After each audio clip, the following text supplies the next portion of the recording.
A gente entende que é fundamental produzir conceitos e metodologias que envolvam a difusão e a disputa de novas representações sobre os espaços populares, que trabalhem a sua pluralidade, a sua heterogeneidade e, sobretudo, as suas potências. E isso precisa dialogar com o enfrentamento das desigualdades raciais, geracionais e de gênero. Por quê? Porque esses elementos muitas vezes se combinam, dando potência para processos de hierarquização, não só da cidadania, mas do próprio valor da vida. E esses processos de hierarquização, eles podem conduzir a práticas que vão desde a indiferença, a invisibilidade simbólica, chegando no limite ao extermínio. Mas, de 1980 para cá, mais de 1 milhão de pessoas foram assassinadas no nosso país. E, nesse período, boa parte dessas mortes teve uma concentração muito significativa na população jovem e, em particular, na juventude negra moradora de favela. De 2002 para cá, a gente tem uma tendência ainda mais preocupante, que é um movimento de redução dos homicídios da população branca, o que é muito importante, mas associado a um crescimento contundente dos homicídios de negros. E, no entanto, isso não repercute com a força necessária no debate público. E aí, a gente precisa se perguntar por quê. O silêncio diante dessa escalada, ele reflete não só um movimento de naturalização e banalização, mas muitas vezes a legitimação social dessas mortes. E aí o Observatório entende que, para fazer frente a esse processo, para a gente pensar a construção de um projeto que impulsione o exercício pleno de direitos para todos, é imprescindível pensar a cidade como um lugar de encontro das diferenças e a valorização da vida como um princípio fundamental.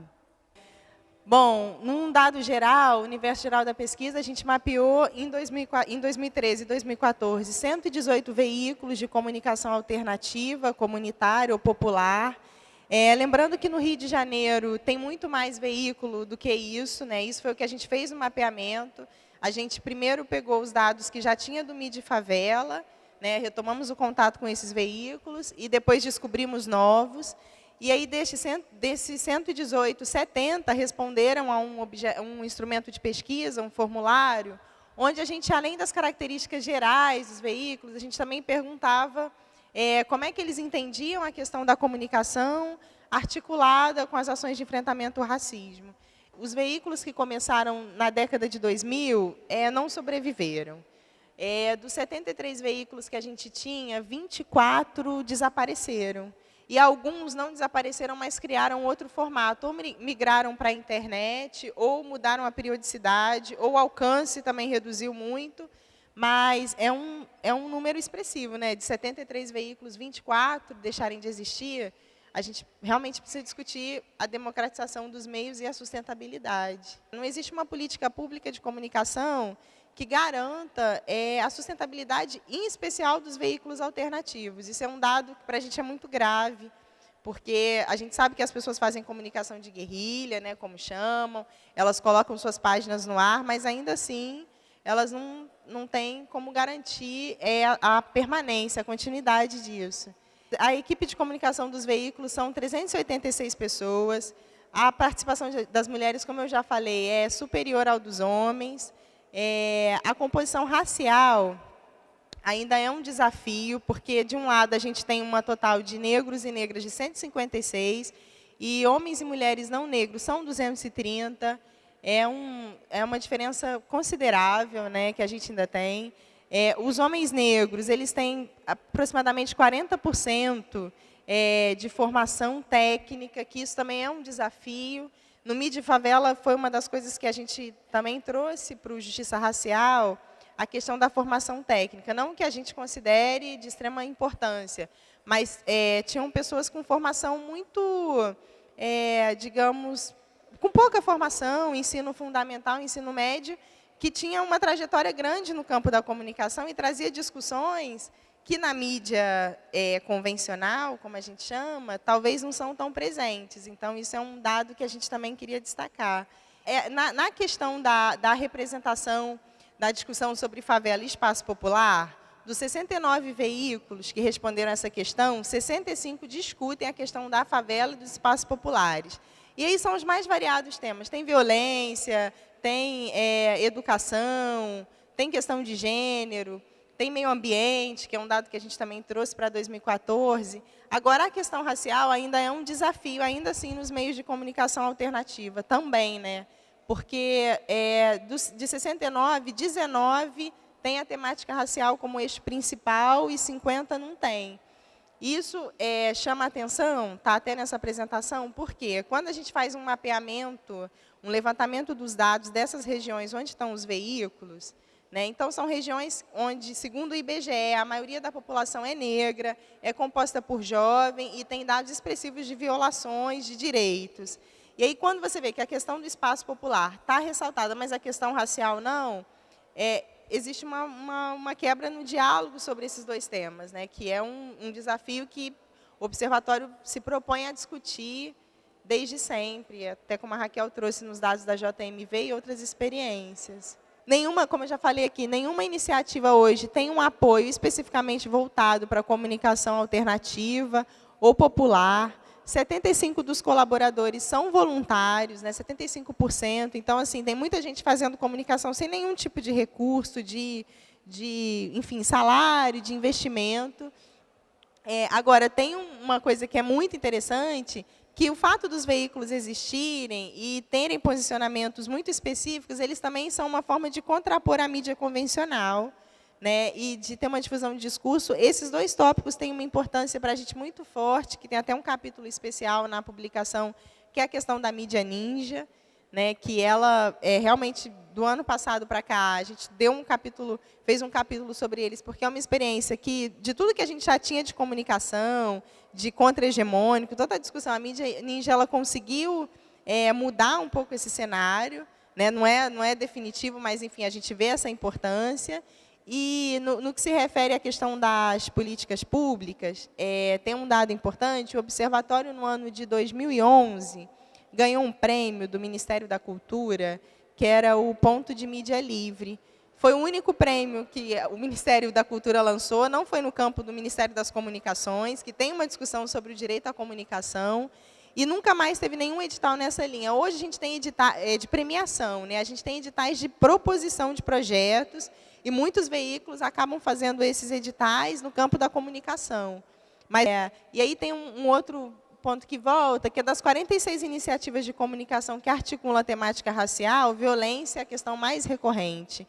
Então, isso indica a possibilidade de uma percepção dos nexos entre o racismo e o quadro de letalidade presente nos espaços populares. Não é coincidência, todo mundo sabe, que esses veículos que estão em espaços populares, a maior discussão deles gera em torno, em especial, do genocídio da juventude negra.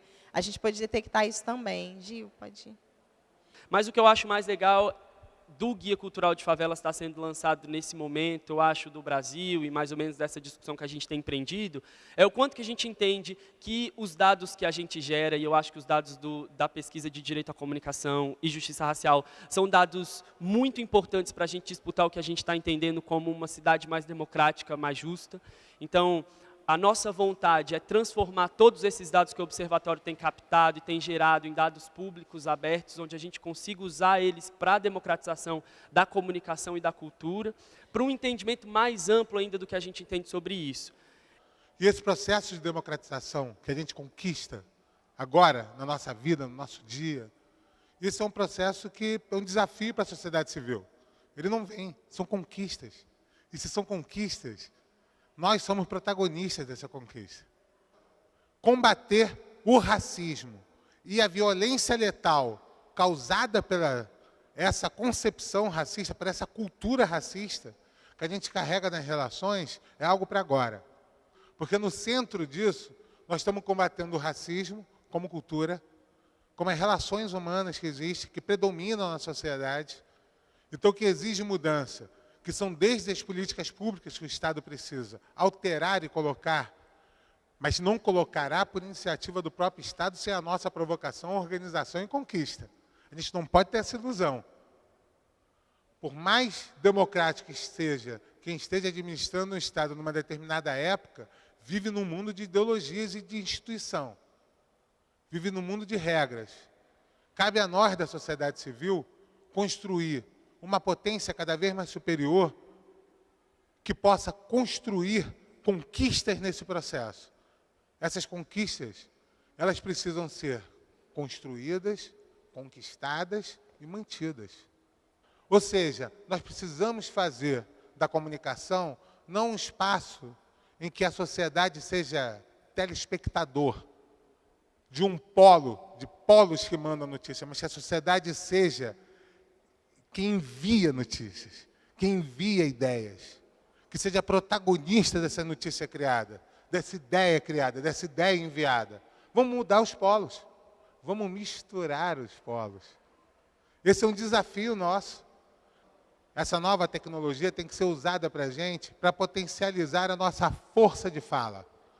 Mas não só a gente como organização da sociedade civil, mas a gente como organização da sociedade civil mediando para que cada cidadão e cidadã se potencialize como numa cidadania ativa. Isso não pode ser um instrumento só das organizações, tem que chegar nas pessoas. Percebe-se claramente que os casos de racismo são cada vez mais veiculados pela mídia tradicional em disputa de audiência com a blogosfera que tende a potencializá-los.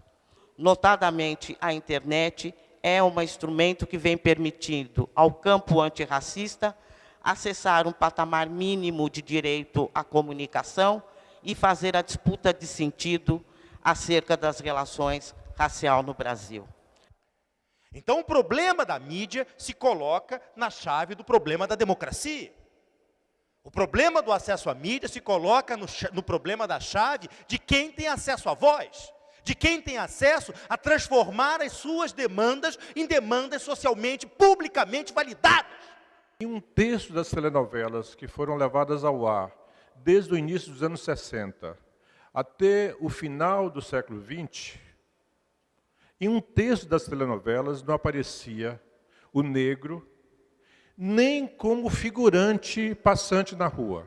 E nos outros 2 terços apareciam a representação da população negra, era como estereótipo da pobreza, da subalternidade e, de certa forma, de uma ameaça social. É por isso que eu acho que mesmo nas telenovelas em que não se passa no período da escravidão, mas que de determinada forma fala sobre racismo, a pessoa que tem mais consciência da questão racial e quem luta contra o racismo, normalmente é a reencarnação da princesa Isabel. Reafirmando a nossa mentalidade de quem libertou os escravos foi, quer dizer, a mentalidade das elites que imprimiram nos livros didáticos, foi a princesa Isabel. O Observatório de Favelas desenvolveu durante alguns anos, a gente começou em 2007 e trouxe até esse ano um programa de caráter nacional que tem como foco a questão dos homicídios de adolescentes e jovens no Brasil. E nesse percurso, a gente teve a possibilidade de fazer um levantamento de políticas públicas relacionadas à prevenção à violência em 16 regiões metropolitanas para entender de que maneira os esforços estavam sendo feitos para a reversão desse quadro. Só 8% das políticas com foco na prevenção da violência tinham algum critério relacionado à questão racial para a definição do seu público-alvo.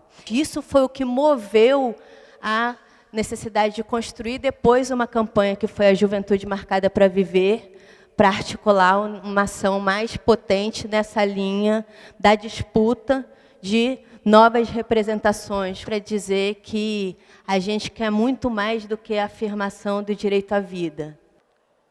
Eu acho que o debate que as cotas trouxeram, uma inflexão nesse acordo.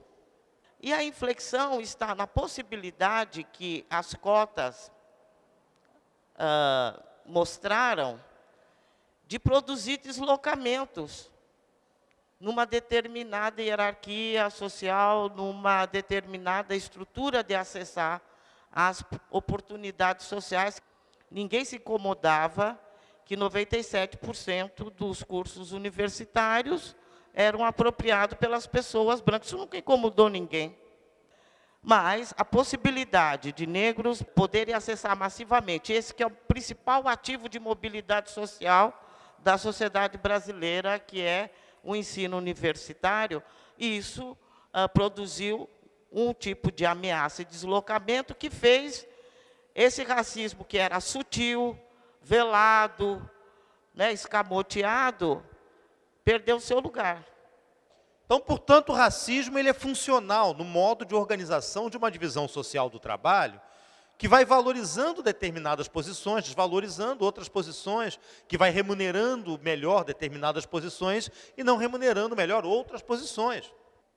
Esse modelo ele é muito coerente com a cor dos deputados federais, com a cor dos deputados estaduais, dos prefeitos, de todo o sistema político brasileiro, assim como ele é coerente com a cor da classe empresarial brasileira.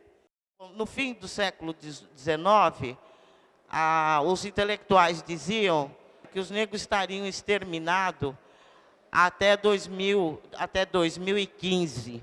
E nós contrariamos esse projeto.